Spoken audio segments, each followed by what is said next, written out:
thank you for being here. I know many of you have been with me since I went public in 2010, and some of you have been here since I went on faith being taken.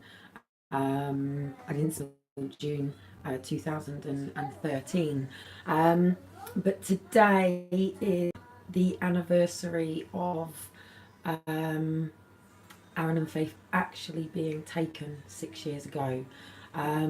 So what I'm wanting to do is I'm wanting to do a little bit of a series of these videos, and the reason that I'm wanting to do them is to show people exactly how this system is, what's happening, and why children are being taken. I have here in front of me, I'm just going to have to be careful because my internet goes in and out all the time. If I could have done, the best thing that I could have done right now really was to have a proper camera, to have filmed these all the way through, and then to have edited and cut them down for the dates. If I literally go through this entire bundle, oops, if I went through this bundle all in one go, this video could be absolutely hours long. I know my signal is not very great right now, and Amber is on, she'll be able to tell me whether or not my signal cuts out. So basically, pretty much at this time 6 years ago, I had literally walked through my front door of where I was living, and I just collapsed against the wall and dropped down to the floor. And my son came out of his bedroom and said, "What's going on?" And I just said, "They've taken the kids." And he said, "What?" He said, "I've taken the kids." Liam darted out the door, and they said to Liam, "Look, we just want to calm this situation down, and the boys are going to be back tomorrow."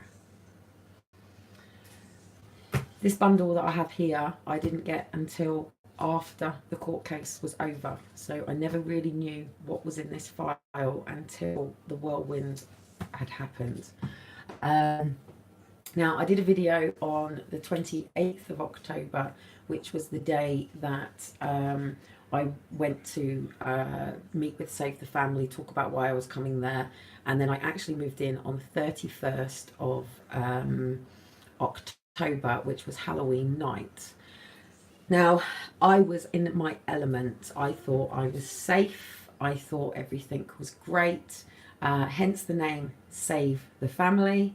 As people had known, I had made the transfer from income support to tax credits as self-employed, and I had found out that my ex-partner had made a load of debt in my name that had caused defaults on my account, and I'd fallen out of the private rental.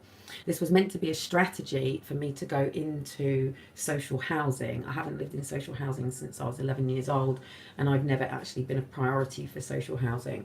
So this was meant to be us being able to sort my credit score out, apply for social housing, and get us into social housing.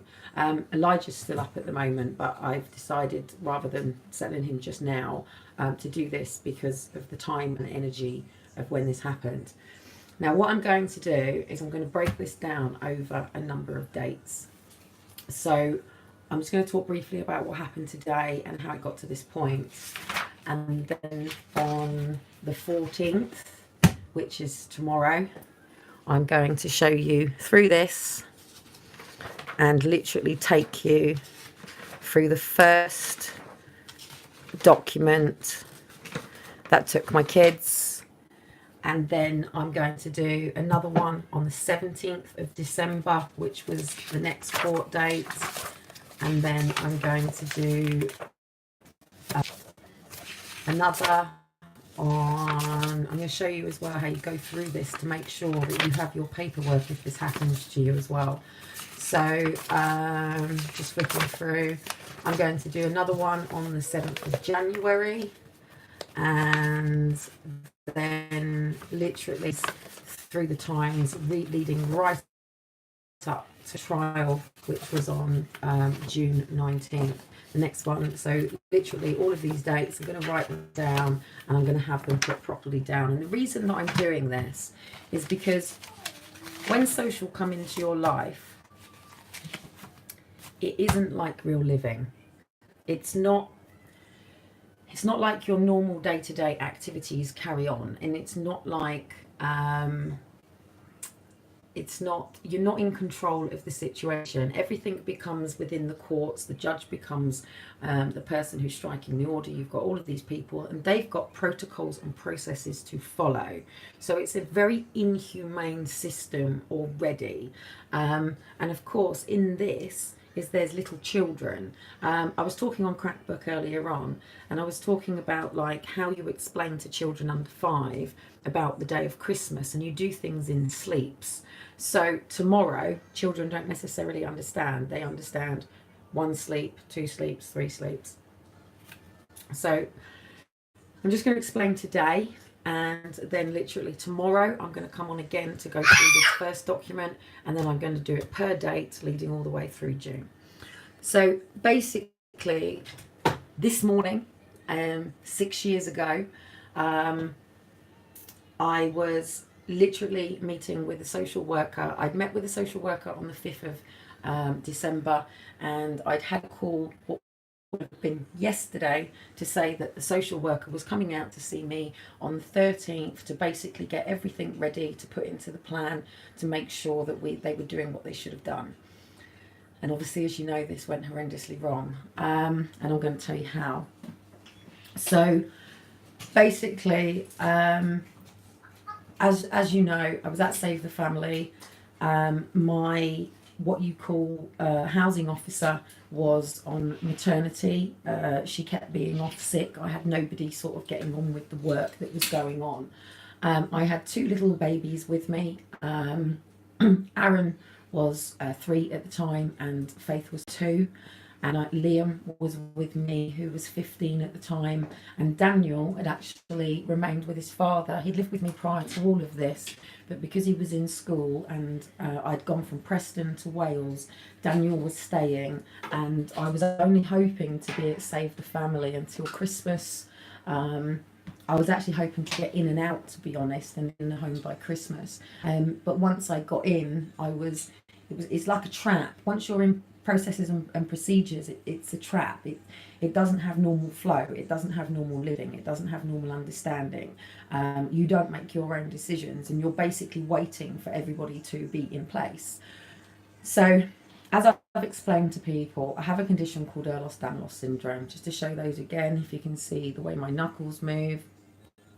I can't really do it on this hand because I haven't got anything to hold. But as you can see, my ligaments and everything all move all the way through my joints. I don't reproduce collagen, so it means I sublocks all of my joints. Now, when you breastfeed a child, when you have EDS, it produces prolactin into your body, and it makes you a lot more lax. And while I was living in Leyland, I had what's called an indicative budget. And that indicative budget is basically a care plan that I had for when I go into hospital. So what we basically had was an emergency plan, an immediate emergency plan. So while I was living in Preston, if it flagged up, and because I'd slipped my discs in my back, and as people know, I had potential Chiari malformation in the back of my neck, and I slipped the discs in the back of my neck, and I have done since I was 19. But until I was diagnosed, every time I was going into A&E, they were putting me under mental health because they couldn't tell what was wrong with me, and I wasn't actually diagnosed until I was 22. So basically what this plan was if in the event I went into emergency hospital, Liam was the first. So Liam was allowed, by his age, to be allowed to remain with Aaron and Faith. And then we had an emergency person who would assist Liam up to 24 hours. 48 hours, we had another one of my friends who would step in. If it was up to a week, we had another one, and up to a 2-week plan.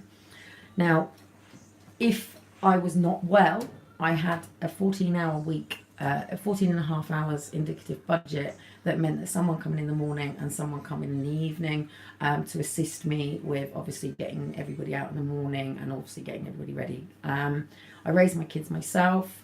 I never have had, obviously I left in, as you know, I went to foster care, and that relationship with my family has never been repaired. And so I didn't have like uncles, aunties, nans, granddads and things around me.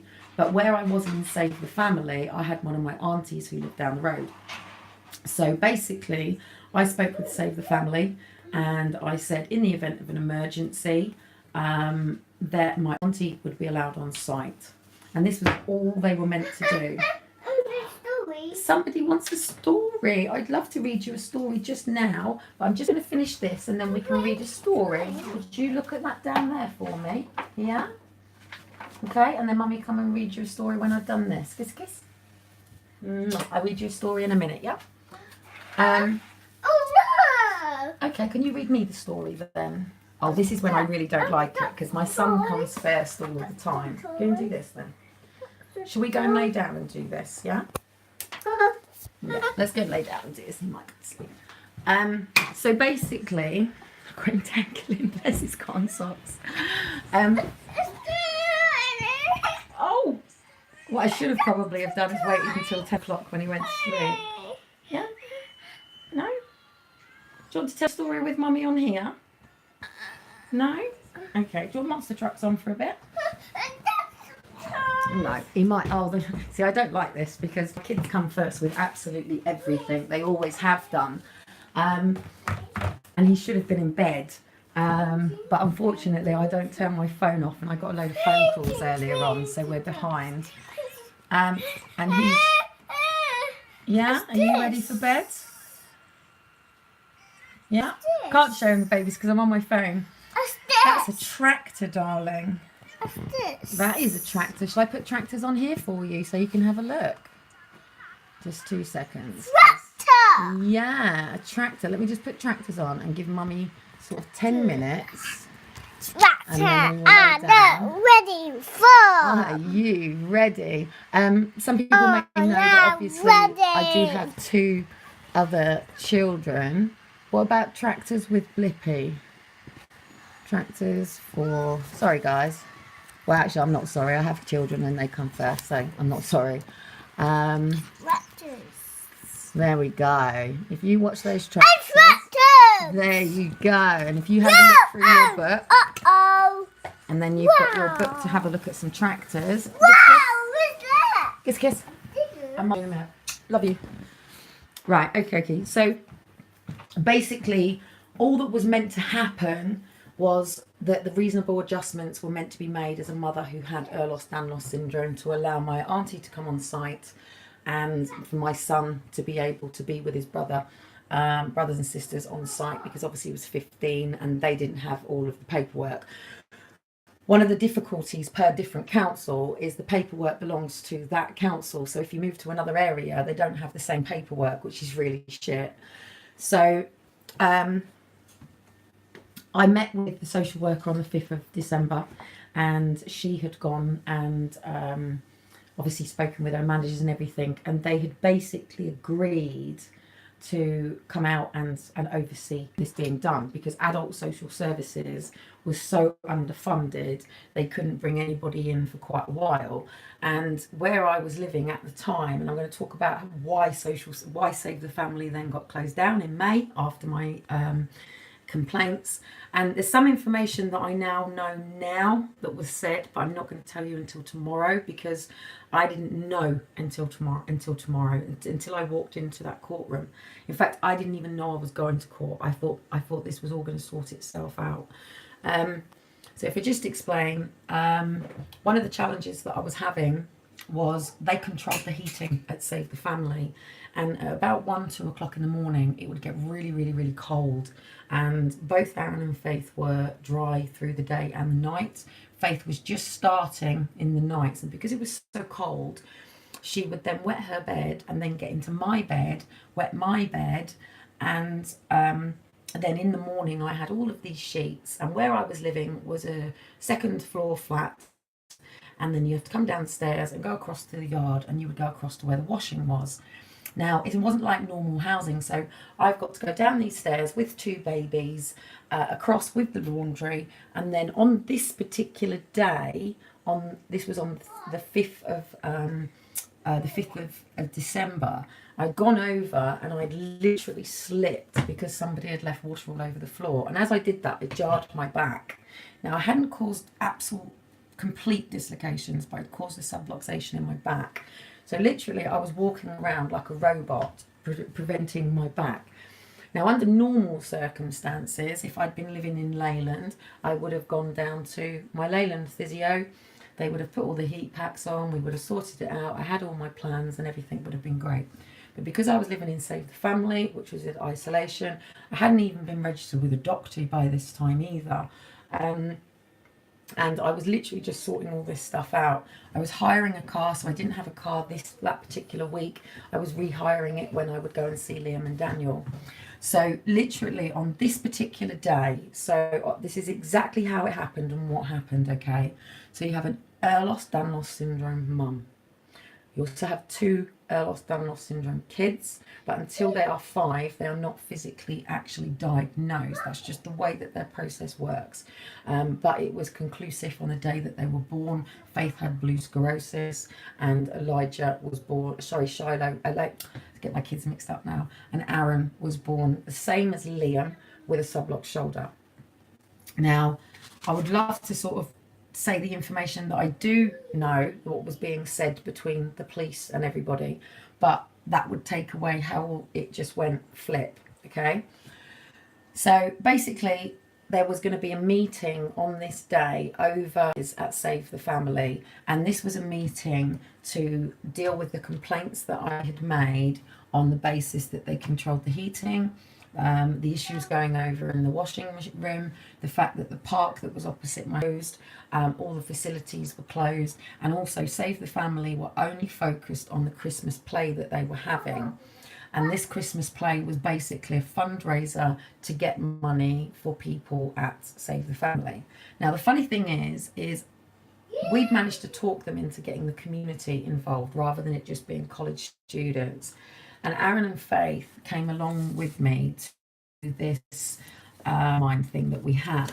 And all of a sudden, this couple came over to my kids. Both Aaron and Faith shot behind me, okay? And they only did do that. And all my kids do that.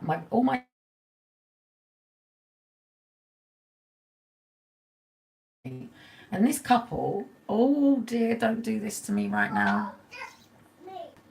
No, Deborah, don't. Fantastic. Here you go. There was absolutely no reason for my internet to go out then. In fact, my internet was fine. So why that went out, I don't know. So basically, this part. This I'm going to talk about later because I feel that Aaron and Faith had already been set up to be taken, and I'm going to prove it. So basically, it was about 1 o'clock. This meeting was due, and I had been informed yesterday, 6 years ago, that the social worker was going to be here for, I think it was 10, 11 o'clock. Now, please note, okay, the social worker was due, and I was getting Aaron and Faith ready because as soon as the social worker, I had to get to the meeting. They were completely ready, bar their shoes and socks. That was it. Now, funny enough, the health visitor had knocked on my door to introduce herself, and I'd said, "Oh, sorry, I've got a meeting. I've got to get the kids ready." That was my first. Said, "Oh, sorry, I've got a meeting. I've got to get the kids ready." That was my first mistake. I probably should have said, brilliant, I've got this meeting. Would you come in at the same time? And if I'd done that, chances are it wouldn't have got to this level. And had the health visitor been involved, I could have probably had a proper team around me, but I didn't. And the reason that I didn't do that is because when we had a team around the children meeting when I was going in hospital to give birth to Faith, the health visitor was the person who organised the meeting, but she didn't actually have the authority or power. It was social services, and I felt that that was going to be a similar situation. So anyway, in walks Cheryl Osberlin. Cheryl Osberlin, I didn't know at this time that she wasn't an early years support worker, which was what the referral was meant to have been. And that's what I know social services to be. What I didn't know, and again, please remember, at this time, I didn't know this. I literally was sat down at the table. Liam was in college. Aaron and Faith were just getting ready to go over with me, and they were literally playing around. But while Cheryl was there, Elijah kept asking for the Xbox. And I kept saying, when Liam gets home, you can play on the Xbox, but you can't play on his Xbox now.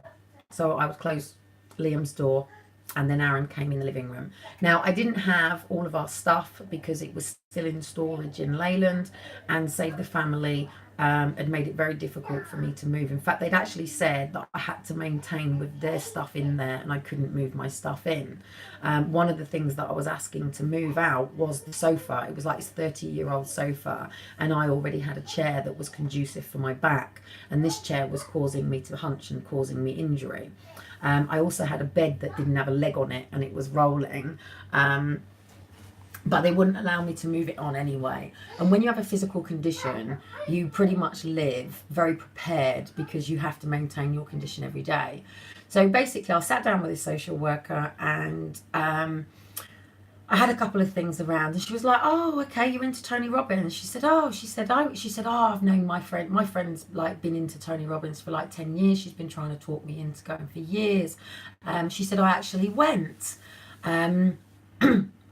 I said, "Oh, okay, fantastic." I said, "I was crewing in 2012. And people who know my story know that I was part of the crew team for Anthony Robbins when he came over to the UK, and also for the National Achievers Congress, which was a platform for business entrepreneurs to speak on. So in October, I'd been like the hostess for the crew there, and that on that particular occasion, it was Donald Trump, Tony Robbins, Sir Lord Bastian Cole, and another, agents of multi-millionaires that talk on the platform. The year before had been Richard Branson and things like that. But these were basically my mentors. And as people know, I was trying to understand how I was going to earn over 60,000 to come out of the system.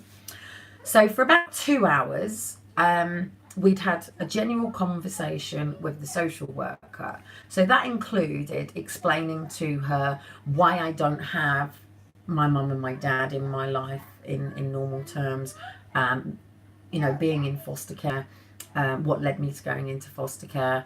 Because obviously they always ask you about your history. And what's really difficult when you deal with so many services is you're going over the same information over and over again.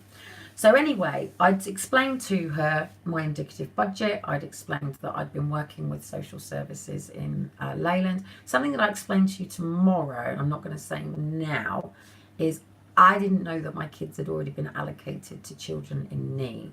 I didn't also know that they had false information that they hadn't shared with me. And I also didn't know how this was going to flip over and how they were going to go back to lost and lost syndrome being the easiest condition for anybody to claim to have, and it was all faking in my head. So I don't know how many people are here, who's listening, what's going live. And the reason that I do these live, by the way, is because I just can't upload videos at the moment. So I'm going to keep this short because I want to come in tomorrow. And as I've said, I'm already on 23 minutes. And if I go through this complete bundle all in one go, it would probably take me hours. So I'm going to try and do it in half an hour slips throughout, or however long it takes me to go through each chapter and verse within the bundle. So thanks, Hannah. So basically, what was I going to say? So basically, I'd had a conversation with a social worker, and after she left, I was so damn relieved. Because the agreement that we had made was, hello, gorgeous. The agreement that we had made. Well, the baby, how are you? I'm good. How are you? I should do. Just a little bit of faith for you all as well. Obviously, I've gone on to have 2 other children. They don't replace my children at all, but I understood the system, and this was the difference. I have never, ever dealt with child protection ever before in my life. Go and watch your thingamajigs, Mum, be 2 seconds. Yeah? Jump down. Where's tractors? Where's tractors? Take that tractor with you. Take your backhoe.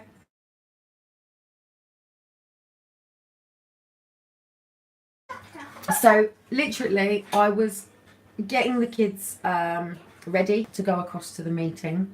And now listen very, very, very, very carefully, because this is exactly what alerted for social services to ring me back and how this flipped over.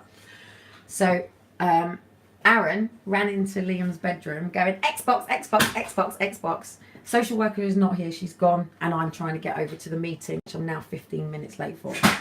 So literally, Aaron, bless his cotton socks. I haven't got a blanket or anything just to show you. I just grabbed Elijah's top. So Aaron was laying on Liam's bed. He'd pulled the duvet up, and he's holding onto the duvet with both hands like this, going, Xbox. I'm going, Aaron's shoes. He's going, Xbox. I go, Aaron, shoes. Come on, we've got to go out.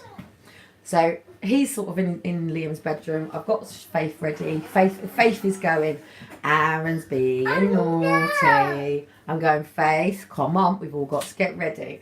And he's going, Aaron's being naughty, mummy. I'm going, Aaron's going to get his shoes on, and we're going to go across to this meeting. And then we were putting the Christmas tree up. It was all in the hallway ready to be done.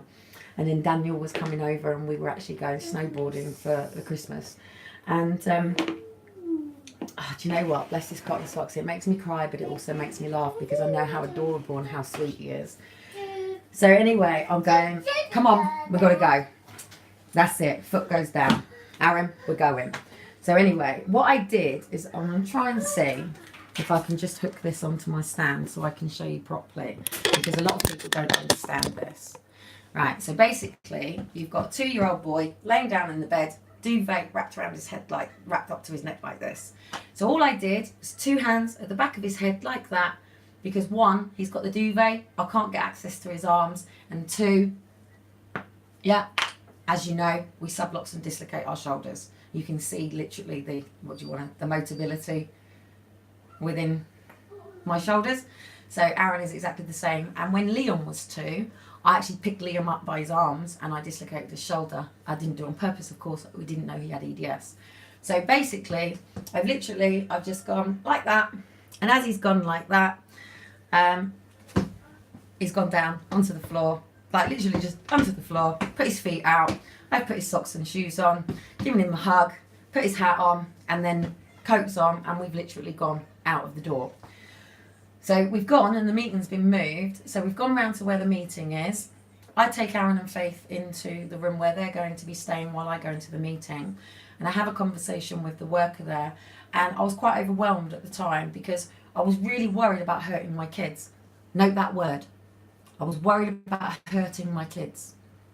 I was worried because I'm like this with a back that won't move. You know, if you've ever had slip discs in your life before, it's not like you're like this, yeah? You sort of walk like a robot, yeah? So what I was worried about is I went like that, and I wasn't even down properly. I was like holding my back and like that, sort of just to move Aaron.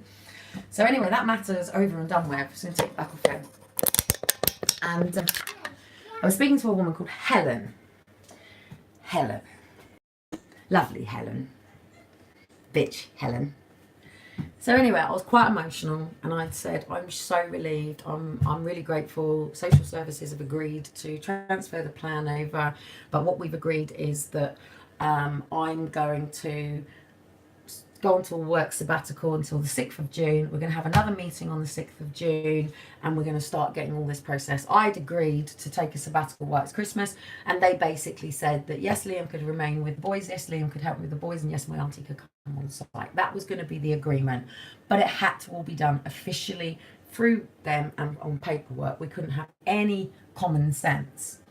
So anyway, went to the meeting. I took Aaron's hat off. So if you can imagine, Aaron's got quite long hair, which sort of come down to here at this time, and he had like a beanie animal hat on. So the moment I took his hat off, obviously hair goes whoosh, and I just straightened his hair out, and then Aaron and Faith stayed with the other kids, and I went into the meeting. And this meeting was about the hating, all of the complaints that I'd made, and all of the things that were going to get changed. So I think I got off things. And then I'm at home. We're just waiting for Liam to come home, sorting tea, getting the Christmas decorations ready. Aaron and Faith have just had a bath, you know, kids running around naked and all this sort of stuff, getting jammers on, things like that. And then I get a phone call, and it's Cheryl. Hi Kelly, it's Cheryl. I said, hi Cheryl, how you doing? Everything good? She went, Kelly, I've just had a phone call. I said, okay, yep. She said, I've just had a phone call that you've just picked Aaron up by his head. I said, oh Cheryl, don't be silly. And I explained to her what happened. And she went, oh, okay, I get it, okay. She said, well, the thing is, we now have to get the kids checked over. I said, what do you mean? It's like, I think it was about 8:30 or something, no, it would have been about 6:30 or something like that, 5:45 or something like that. I have everything written down. And she said, well, we have to take him out. I said, Cheryl, I said, it's absolutely pointless. I said, look, the kids have just been bathed. They're ready for bed. We're just waiting for Liam to come in, and we're going to put the Christmas tree decorations up and everything, and we're preparing for Christmas.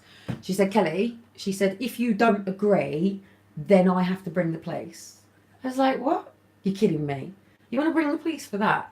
She was like, well, you know, you've picked him up by the head. I was like, I haven't picked him up by the bloody head. She went, Kelly, if you don't agree to take him to the hospital, then we're coming to the police. I went, oh, for God's sake, don't be so stupid. But if you need to do this, let's get this done. And I want to get back and I want to sort the kids out. So anyway, on my door, Cheryl, another social worker, and 2 police officers. PC Stephen Lewis, and I will have the other police officer's name Lomax, that was it. A woman called Lomax. So they come into the house. Aaron looks at them like this. And anyway, this police officer turned around and said to me, right, okay, what's happened? So I explained to them, and they was like, okay. Now I'm going to explain to them, not now, but obviously tomorrow, what was written on their notes. Because there had been a phone call from Helen. Helen had then spoken to her line manager. Her line manager had then gone to speak to her manager. They then made a phone call to the call centre to do with social services. That person had then spoken to somebody else. Somebody else had written a post-it note to Cheryl Osberlin, and then Cheryl Osberlin has written to me.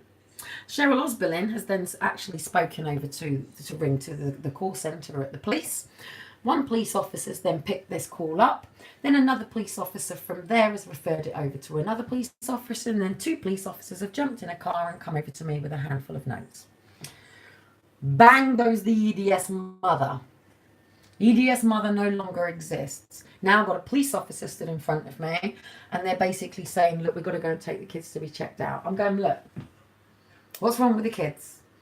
Happy, playing around, Faith's laughing and dancing, a bit nervous because the police, Aaron's quite excited. There's a police, he's asking if there's a police car outside.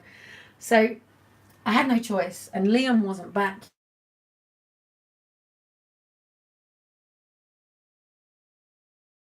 Big next mistake is I should have told Liam to get in the car and come with me. But I didn't, and that was really silly. But I thought literally this matter's going to be over, and all of a sudden my kids are going to be home and everything's going to be okay.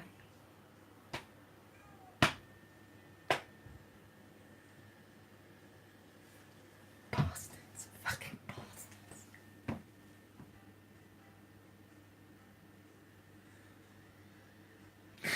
Makes you want to kill people.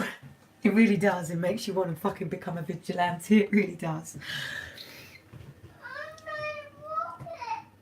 And I got in the car with the kids, with the police. We drove to Wrexham Hospital.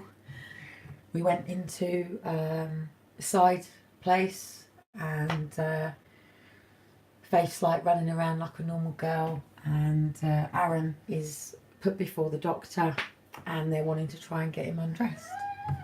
He's got one doctor on one side of him, another doctor on the other side, 2 police officers stood in front of him, and 2 social workers. Jump up there, sweetheart. 2 social workers, and he's in basically got a hospital bed, and he's 2. and he's not wanting to get undressed in front of anybody. What kid would want to? If I asked you to go and get undressed in front of all these people, how would you feel about it? So anyway, he's sitting on the bed of the sofa and he's swinging his legs back and forth, and he's holding on to his clothes. He's saying no. I said, it's okay, darling. I said they just need to check, because obviously I do this when they're in the bath as well, because we have EDS. I always check for bruises, because obviously some bruises can become clots. So he's sitting on the bed and I'm going, where's the bruises? So literally I lift his top up, make sure that they can see everything, put his top back on, take his trousers down, make sure they can see everything, put his trousers back on. He had what? A little tiny little bruise on his shin, as a kid does. And I go, no bruises, not yet. I'll tell you what the police took from that tomorrow. So anyway, I'll get his shoes on, I'll get him dressed. And there's me, literally gathering as if all of a sudden we're going. And PC Stephen Lomax, the cunt and bastard, said to me, we need to speak to you. And I said, okay, but I tried to keep kids with me. He said, no, the kids can stay there. And I went into a side room. Now this was like a little office, and it was a bit of a long room. So you go through the door, and it was a little long, and then like a little chair table thing in there. And so I sort of go in. I've got one social worker is remaining with the kids, one social worker to my side, and 2 police officers in front of the door. And he goes, right, we are advising that you hand the children over. Excuse me? We just feel that it's a very stressful situation for you right now, and that maybe it would be a good idea if you maybe had some respite. So excuse me, I said if I wanted respite I'd go on holiday. I said, and we're getting respite at Christmas because we're going snowboarding. Well, I'm saying now, if you don't hand the children over, we are going to take them. What? I said, excuse me, I'm ringing my solicitor. And I had a solicitor at this time because I'd just been through court with Stephen in Preston and everything with the indicative budget and things like that. And as I went to pick my phone, he pushed it down. He said, no. I said, excuse me. I said, I'm allowed to ring my solicitor. And he said, no.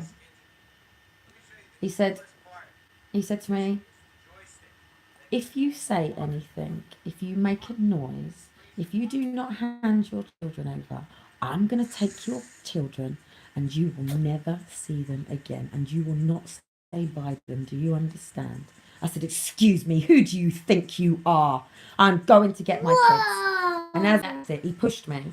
And I said, excuse me, I'm going to get my kids. You are not touching my kids. And I'm going to ring the police, and I'm ringing my solicitor. So that's it. He stood in front of me and he said, you hand the children over, or I'm going out there and I'm taking the kids and you don't even get to say bye to them. And I just pushed by him. I went, if anybody's moving my kids, it's me. I didn't know what to do. I was at the hospital. I had nobody with me. I was on my own. They wanted me to sign my children over. I didn't. So then they basically said, look, it's a very stressful situation right now. If we're just going to take the kids tonight and we're going to bring them back tomorrow. And I was like, what's the point in that? You know, what's the point? It's like 9:00 at night. What's the point of you taking my kids now, going and taking them somewhere when you're going to be bringing them back to me tomorrow? Yeah, I live in a residence that is a supported living. It's not like I can do anything. They could have kept, the workers are there 24/7. Yeah, they could have come back to save the family with me and said they wanted to investigate me. And made sure that, I just didn't leave the property and that I had, staff on me 24 hours. But that's not what happened, is it? So anyway, I'm told I've got no choice. So they are rushing this out, and they're making it very clear that they're taking my kids. Now, I've never, ever seen a removal until, obviously, becoming a campaigner. And the most heartbreaking way that they do this is, what is a mother to do? If someone comes into you like that, police officers and social services, and they're saying, look, we're taking your kids. What are you meant to do? Hey, cool, free childcare, fantastic. So anyway, I had the kids, and well, actually, I didn't have the kids. They picked up the kids, and I took the kids off them, and I walked with the kids. So I had Aaron on one side, Faith on another, and I walked out down the hospital corridor. And then all of a sudden, I saw the shop on the side, and I ran into the shop with the kids. I should have seen the police. They like, and I brought a dog and another teddy, a lion, and I don't know. I think my heart sort of knew what was going on, and we got to the car park. There was a Volvo. She already had 2 car seats in that car. I put the kids in the car seat and I gave them a cuddle, and I told them that they were going to some lovely people's house. Mummy just needed to tidy up the house so we can put the Christmas tree up, and I would see them tomorrow. I watched my kids drive off in a car, and the 2 police officers said that they would drive me back to safe family. And I went back in the car with Cheryl Lomax and the police officer, and they said, look, the kids will be back tomorrow. And I got back to save the family, and they dropped me off, and I went into the flat. I opened the door and I just collapsed.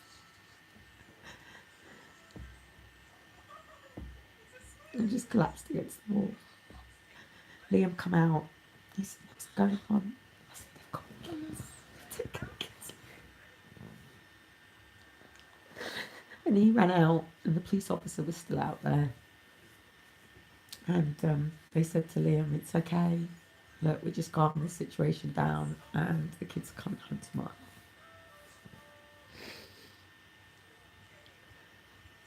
I knew my kids weren't coming back, but I had faith that they did. They were going to come back. It was the worst time of my life. I have been raped. I have been gang raped. I have been through violence. But that pain of not knowing where my kids were going, who that person's car that they had gone in, whether I was ever going to see my kids again, and my life changed. I went from being an EDS mother with an emergency plan to becoming a child abuser. A child abuser of kids I've never even smacked. I had a 15 and a 13-year-old that I've never even smacked in their lives.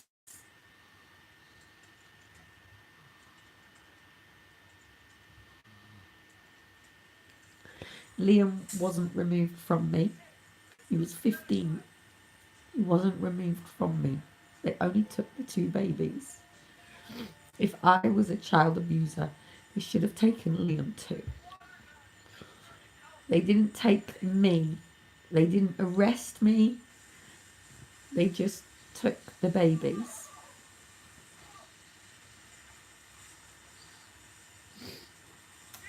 I had the most horrendous night, absolute horrendous night. And all I did was try to keep myself together and prepare myself for the morning. And what happened then, I'm going to talk to you tomorrow, because now I want to show you exactly how they set parents up from these places to take your children. Aaron and Faith were taken as a Christmas present. Now, they didn't get to stay with the first people because they pulled out. But over these next coming months, weeks, this next couple of months going up to June, I'm going to do this step by step by step by step. Because I'm on 44 minutes now. So if I talk about what happened tomorrow, and then what happened at the next court case, and the next court case, and the next court case, I'd be on here all night. So I'm going to try and come on for about 10 o'clock tomorrow, and I'm going to read you that first document that I was presented, and how it flipped over from me getting up in the morning and ringing social, and then learning that my kids weren't coming back the next day. And what happened then? 6 years today, like literally 6 years today, I was sat in that flat, crushed, absolutely crushed. Any mother out there who's got their children will know, and I've said this on Crackbook on a live this morning, that if you go into a shop and your child walks off, or you just turn your back for a second, that if you don't know where your child is, the pit that you have in your stomach, the fear that you, the anxiety, the stress that you have trying to find your child is unbearable. But to live with that permanently, dead. My children are somewhere in this world, and I haven't seen them since the 13th of May. I had contact during this time, and I'm going to tell you what happened at all these different contacts as well, how they break bonds, how they set the children up, how they brain control your children, little phrases, little things that they say, how they divide you from the rest of your family, how they separate and alienate you from people that are going to come in and help you, because obviously my children could have been placed with my auntie who was only down the road. There was no reason to take their children into foster care. They thought I was on my own.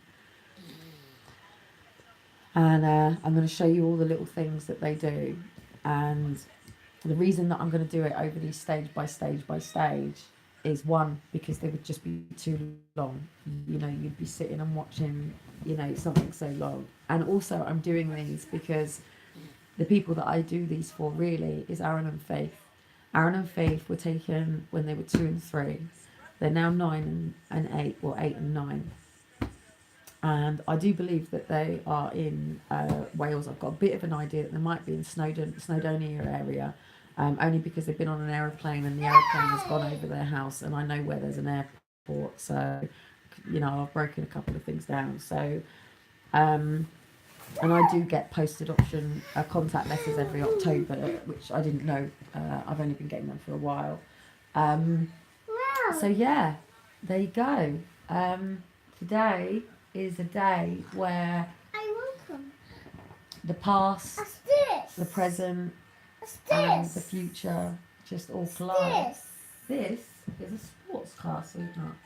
There you go. Mummy's just going to wrap up and finish, and then we're going to have a cuddle there. Fast? Yeah, they go fast. Aaron and Faith as well, by the way. You can probably, Elijah's only 2, so you can probably hear Elijah chatting away. Aaron and Faith both spoke just as competently as Elijah does. Both were dry during the night. Both knew their numbers, their colours, their name. They could write their name. They could draw. They could, you know, they were both starting to read. Faith was actually very good at reading. You know, we had a really, really, really close bond. They were so close to Liam and Daniel. And don't forget, this doesn't just affect me and Aaron and Faith. This affects Liam and Daniel as well. You know, Liam and Daniel absolutely adored their brother and sister. And because of the high-risk pregnancy and birth that I had, you know, we were a much closer family. And, Jesus, I mean, how this happened? And the thing is, it's not just me. I really, really, really, really, really, really believe that I was in some just fucking craziness, and I was gonna turn, you know, this was gonna all just get sorted out. It was just a horrendous mistake. But as you know, that from the day that I spoke out about this happening, and as you know, I've got draconian gagging orders on me. So by the way, I can't tell you that Aaron and Faith were kidnapped by Flintshire County Council, by Cheryl Osborne, a social worker, and Stephen Lewis, a police officer at Wrexham Police Station. I can't tell you that they were taken from me. I can't tell you why. I can't share my paperwork with you. I can't do any of this. If I do, I face committal to prisons. They have already taken me for a 2-year committal to prison, which was vacated. I certainly don't want to jeopardise my children in any way, shape or form. But this is my information. This is my stuff. This is my life. and I'm going over to that courtroom as I go through all of this paperwork.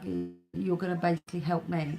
And part of the reason is me breaking this down is because there's other parents out there that just can't get into their paperwork. So before I go, if you are a parent who's been through this and you don't have your paperwork, then please go on to Freedom of Request and get all of your paperwork.